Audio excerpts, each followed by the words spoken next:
The WZ-113G is a Chinese Tier 10 tech tree tank destroyer, and time again, I keep talking about on this channel how it is one of the best Tier 10 tank destroyers that you can get your hands on. First of all, it has fantastic mobility, a top speed of 38 kilometers per hour, a great power to weight ratio, and fantastic traverse speed of 46 degrees a second. That's almost the same as the 263, enough to out-traverse any medium or even light tank at that. When it comes to the gun, because the 268 actually lost accuracy, this is now one of the most accurate 640 alphas out there, still carrying its fantastic 305 standard and 413 premium. Now obviously I am running Cali, but that's just my personal preference. Even if you're running gun rammer, you will still have plenty of penetration to deal with almost anything stuck in front of you. Tank's got pretty good DPM at 2800 and just around 3000 if you're running gun rammer, and while the tank only may be sitting at 6 degrees of gun depression, that's really all you need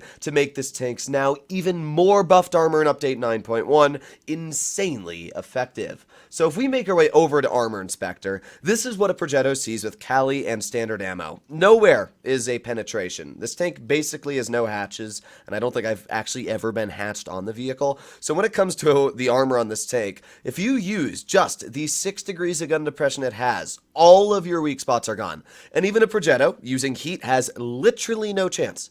Because Wargaming buffed the frontal armor even more on this vehicle, it is physically impossible now for a medium to pen this tank frontally. And Wargaming buffed the side skirts more, so look how much you can angle the sides of this vehicle before it becomes a penetration. I mean, this tank is insane. And even if you were to get out, I don't know, a Tier 10 heavy tank, let's say the Concept 1B doesn't have a crazy amount of pen, well, yeah, you can't pen this vehicle with a Concept, and even a vehicle like the M6 Yo, you're still going to struggle to pen this tank. The frontal armor is pretty insane, and because of that, it makes a vehicle like the WZ-113 super enjoyable to play, as long as you understand how to angle it. So as I said, there's basically no weakness on this vehicle. It's got a great gun, it's got fantastic mobility, and great frontal armor, and yet people still don't grind down this line. I really don't get it. Like, I know I'm the only YouTuber that ever talks about this tank, but at the same time, more people should talk about this tank. It really is a fantastic vehicle, and although it may look like a literal shipping box that Amazon uses, looks can be deceiving, and it's not like this tank is flat out ugly. I definitely think there are much uglier options you can find out there, like the Vulcan. Ugh, I really don't like that thing. So you're really not getting like the ugliest tank in Tier 10. So I think that for what it is, definitely a vehicle you should look into grinding if you haven't already, especially if you like your Tier 10 tank destroyers.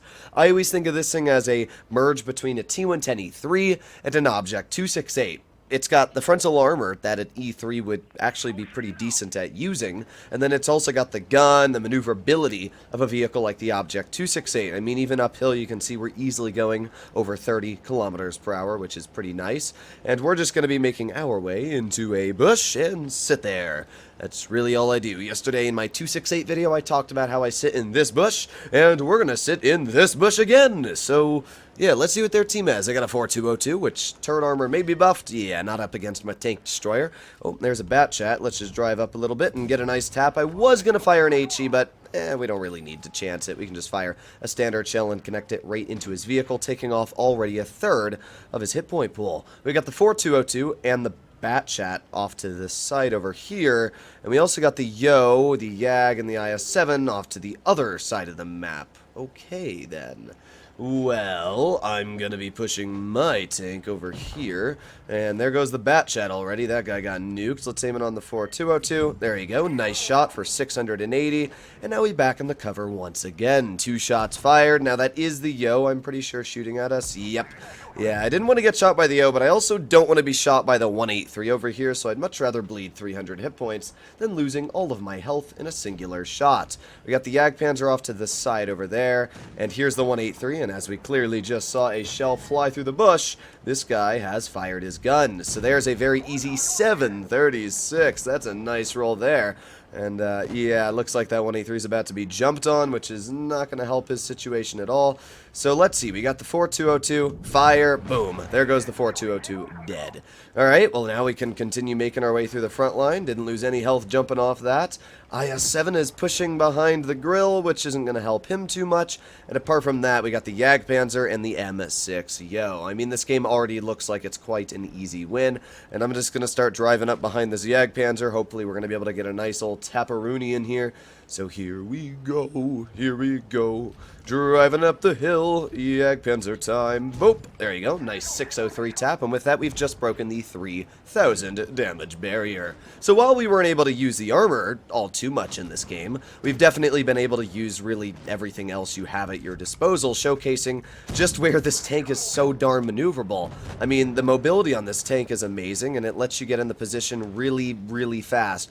Okay, Vickers, could you move like a little bit, please? I'm trying to just, you know, drive my way. Oh, boop, there you go. What? Oh, well, that HE should have penned. I don't know why it didn't. It looks like it just went a teeny bit higher than I wanted it to, but I guess when you've got two teammates driving into you, it doesn't help very much. Either way, we were still able to get 4,000 damage out in this battle, and, I mean, we only blocked 300, but we didn't really need to block anything.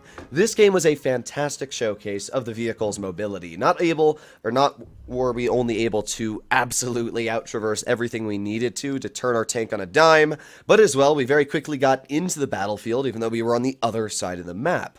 That's definitely something you could do in a 268, not something you could do in the E3. But the difference is that when you need that armor to work, the 268's armor, it's troll, but I wouldn't say it's necessarily great. This tank's armor is quite impressive. Like, it will definitely work when you need it to. So the enemy team has a T100 LT and a 62A when it comes to mediums. And because this tank is such a good medium killer, I will be making my way over to the medium side to try and help out, because it looks like my other two tank destroyers are not. So I'm going to be making my way over here, and we'll see what we can do. So the TVP is asking for help, which is good, and we've got the 54E1 as well. Now, unfortunately, the TVP is doing my role, sitting at the back, but I'll do his role and push into the front line. Now, you still got to be careful. I do want to point this out. This tank has a very weak lower plate. Just like the WZ-113 Tier 10 Heavy, this tank will be very easily taken advantage of if you show that lower plate. So, you do want to make sure you are using that 6 degrees of gun depression when you have the opportunity to, but that's really all you got to do. Just use the 6 and you're fine. So we got the T100 LT, and boom, nice shot right into his frontal track wheel. You can still see the armor on that thing is dumb, but that's why I took just a bit of time to actually aim in on his weak spot. That way we could confirm a connection. So shooting that T100 has basically stopped him from doing anything. We got the Jagdpanzer over here, and we're going to safely make our way right over, and let's aim it on that Jag. Oh, fire. There you go. Nice 532 heat pen. Look at that. We also get a nice bounce from the AMX. And with that, we reload again. Okay, well, we got the 62A off to the side. And we also got the Jagdpanzer right here. We can aim it on this Jag again. And there you go. Another 693 tap. I mean, as I said, this tank just does not let go. It just keeps on firing and firing. This AMX 5120 basically can't pen us at all. And I'll just kind of sit here and laugh at him as we get a nice 554 pen into him. There you go. Another nice bounce from the AMX. I mean, this is just what the WZ does. You can sit basically untouched, make your way into the front line. Let's see, the AMX is kind of sitting there. The 200 LT, maybe he's going to cross this. You never know. And a fire, there you go. Nice 700 damage tap into the T100 LT. And I'm kind of hoping my team does stuff, but at the same time, I mean, again, there you go. LT, not being able to pen my frontal armor. This is just the WZ, and now we got the 62A, who, well, there you go, look, we finally got penned in the lower plate. Look at all those bounces on my front. I mean, the thing is so dumb. Alright, well, there's the AMX 5120. Obviously, this guy doesn't pose much of a threat, and the 200 LT as well, sitting at a one-shot. Yeah, sorry, enemy team, but you're not lasting much longer than this. Alright, well, the Jag is taken out. That's definitely one of the opponents I was a little bit worried about, because it can definitely tap me quite hard. But now that the Jag's taken out, we got vehicles like the 57 Heavy left over here, and oh boy, 57, you've already been tapped once, you've been tapped twice, and you are dead. Now we can aim it on this 183. Get a nice tap into you for 653 hit points. T100 LT is basically a goner, so I don't really care about him. And all that leaves left is an SU-12254 off to the side of the map over here. Not sure if we're going to be able to get a pen into him. I'm not even sure if he's playing the game anymore. It looks like the answer to that is no. But maybe we can get a tap into him. Come on. Aiming and... we were just about to get it out and he got ammo-racked. Well, either way, this is the WZ. I think both of those games very easily showcased how this tank is a great vehicle. I mean, you can just frontline in it. It's a TD that can frontline. It's got armor. I mean, look at this, 4,200 damage. Even with that incredibly easy game, we still did 4K. This is a great tank.